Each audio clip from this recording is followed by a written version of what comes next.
What's going on, everybody? So I'm back in the video. Hope everyone's having a great day. In today's video, I'm going to be showing you guys how to get the iOS 16 beta on your device without a computer. So it was officially released today for developers. I'm going to be showing you guys kind of like a bypass for that.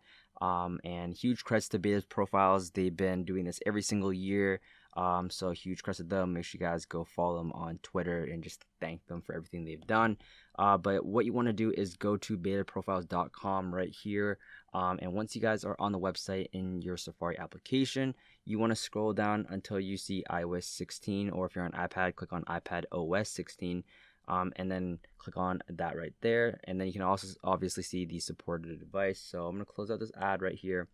And then from here, like I said, this is beta 1, and in the future when beta 2, 3, 4 drops, you guys can just download it from this website right here. But like I said, it's beta 1 right now, so we'll click on install profile and then click on install anyways.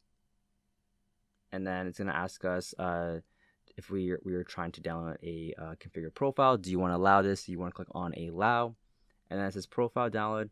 Close it, go to your settings application. So I'm going to open that up.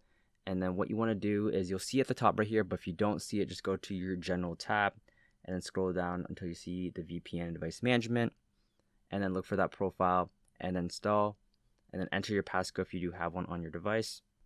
And then once you do install it, it's going to ask you restart required. So we're going to restart our device real quick. So once your device has rebooted, what you want to do is go to your settings application, and you should see this notification right here saying iOS 16 developer beta now available. But if you don't see that, just go to your general tab, make sure you're connected to the internet, go to software update, and then you will see it right here. It's about 5.32 gigabytes, so it may take some of you guys a while for it to install. But like I said earlier, I highly recommend doing this on your main device. I'm actually going to be doing this on my main device, even though I'm telling you guys not to. I'm going to test it out for a week and probably just make another video letting you guys know my thoughts on iOS 16 and how bad the battery life is, because I know that there's going to be huge battery drain on my device. But there you guys have it. Hope you guys did enjoy this video. If you guys did, drop a like on it, hit that subscribe button and that post notification bell so you guys never miss a video.